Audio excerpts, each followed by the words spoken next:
మాట్లాడవేంటి? బెల్లం కొట్టిన రాయిలా అలా చూస్తూ నిలబడతావేంటే? నోరు పడిపోయిందా? అయ్యో అత్తయ్యో, అడగండి. ఇది నా తల ఎలా పగలు కొట్టిందో. నగలు కూడా ఇదే కొట్టేసింది. షర్మిల, దమయంత అన్నది నిజమేనా? అమ్మమ్మ, నేనేం చేసినా నన్ను రక్షించుకోవడానికే చేశాను. అలాగే పెద్దత్తయ్య పెద్దది కాబట్టి తను ఏం చెప్పినా కరెక్ట్ అని, నేను చిన్నదాన్ని కాబట్టి నేనేం చెప్పినా తప్పని కాదు కదా. నేను అందరినీ ఎంత గౌరవిస్తానో తెలుసా? మావయ్య గారు చెప్పండి, నేనేమైనా తప్పుగా మాట్లాడానా? చాలా చాలా బాగా గౌరవిస్తావమ్మా నువ్వు. అలాగే సేవ కూడా మనస్ఫూర్తిగా చేస్తావు. ముందు మా తలలు పగలగొట్టావు, ఆ తర్వాత గరం మసాలా పెట్టి నీ సేవాభావాన్ని ప్రదర్శిస్తావు. దమయంతోదినా, మీరు కూడా కొంచెం కోడలతో సేవ చేయించుకోవచ్చు కదా. మావయ్య ముమ్మాటికి కరెక్ట్ చెప్పారు. నాలో మంచి కోడలి గుణాలన్నీ ఉన్నాయి. నేనెవరినైనా పొరపాటుగా ఇబ్బంది పెడితే వాళ్ళకి మనస్ఫూర్తిగా సేవ కూడా చేయగలను. ఏది, నేను మీకు మాలిష్ చేస్తాను, రండి. వద్దొద్దు, నీ మాలిష్ నాకేం అక్కర్లేదు. నువ్వు నీ సేవ గంగలో దూకండి. అదేంటి పెద్దమ్మా, మన ఇంటికున్న ఏకైక కొత్త కోడలు సేవ చేస్తానప్పుడు చేయించుకోవచ్చు కదా. నీకు కూడా అధికారం ఉంది కదా పెద్దమ్మా, సేవ చేయించుకో. ఏంటా గుడ్డు, నీ పెళ్ళం సేవ నాకేం అక్కర్లేదు. అత్తమ్మా, నా తల దానికదే పగిలింది. నా మందు నేనే రాసుకుంటానండి. నేను ఎలాంటి సేవలు చేయించుకోను. పెద్దత్తయ్య, మీరెందుకు నాకున్న మంచి పేరుని పాడు చేస్తున్నారు? అలాగే నిరాహార దీక్ష చెడగొట్టిన నేరం నా మీద ఎందుకు వేస్తున్నారు? ఎలాగో దీక్ష పాడైపోయింది, మీరు ఓడిపోయారని ఒప్పుకోండి. మరి నేనైతే నా నగలివ్వను. నగలిచ్చే ప్రసక్తే లేదు. లేదు. నేను కరెక్టే చెప్పా కదా? ఏమండి చెప్పండి మావయ్య గారు. ఖచ్చితంగా 100% నువ్వు కరెక్ట్ చెప్పావు కోళ్ళ. మీ అందరికీ అన్యాయం చేయడానికి నేనే దొరికేనా? అయినా దీక్ష ఎందుకు ఫలించలేదో తెలుసా? ఎందుకంటే ఈ కోడలే మా ఆయనకి రహస్యంగా భోజనం పెట్టేసింది. అన్యాయం కదా ఇది. పెద్దత్తయ్య, నెగ్గాలంటే ప్రతిపక్షం వాళ్ళు ఏదో ఒకటి చేయక తప్పదు కదా. నిరాహార దీక్ష పాడవకుండా మీరు చూసుకోవాల్సింది. ఇప్పుడు దీక్ష విరమించారు కాబట్టి మీరు ఓడిపోయారు. నేను గెలిచాను కాబట్టి నేనైతే నా నగలు ఎవరికి ఇవ్వను. నగలైతే ఎవరికి ఇచ్చే ప్రసక్తే లేదు. షర్మిల, నువ్వేం నగలు ఇవ్వకు. పెద్దమ్మ, ఈరోజు పెద్దనాన్న ఇక్కడ కూర్చొని ఉన్నారంటే నా పెళ్ళం షర్మిల తినిపించకపోయినంటే ఈ పాటికి నిరాహార దీక్షలో మా పెద్దనాన్న. ఓయ్, మా నాన్నగారైతే ముందే నాకు చెప్పారు కాబట్టి సరిపోయింది.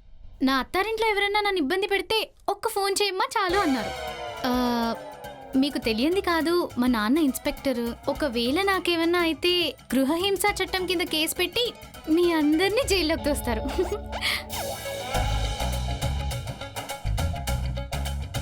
మీరే ఆలోచించుకోండి ఏం చేయాలన్నది. అమ్మా షర్మిల, ఎక్కడికి ఫోన్ చేయాల్సిన అవసరం లేదు, నేను చూసుకుంటానులే. అలాగే. ఇదిగో దమయంతదినా, మీరు కొంచెం ప్రశాంతంగా ఉండండి.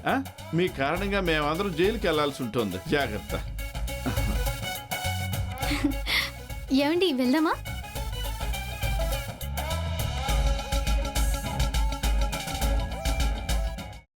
అమ్మా, అలాంటి వాళ్ళది నిజమైన ప్రేమ కాదు, అది వ్యామోహం.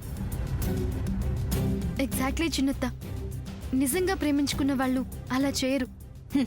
ఎంత మనసు విరిగిపోతే కన్న కూతుర్ని పట్టుకొని మా దృష్టిలో చచ్చిపోయా ఉంటుందా తల్లి? అది సరే అమ్మా, తన కూతురుతో తన మాట అనేటప్పుడు ఆమె మాటల్లో వ్యథ, కళ్ళల్లో బాధ గమనించావమ్మా? పెద్దబాబుకు బర్త్డే విషెస్ చెప్పు కూడా వెళ్ళాం కదా. ఊరికే ఎలా కాలిపోతుంది? మంట పెడితేనో పడితేనో తగలబడుతుంది.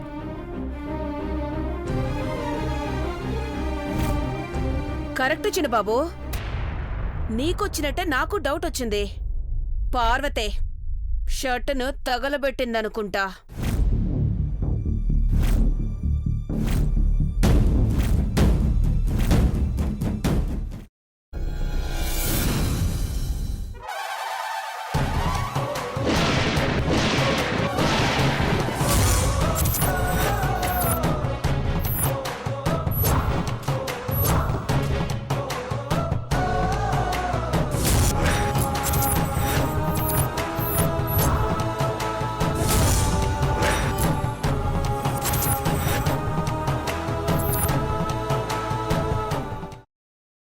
తర్వాత పొట్టు తీసేసి చాప్ చేసి పక్కన పెట్టుకోవాలి.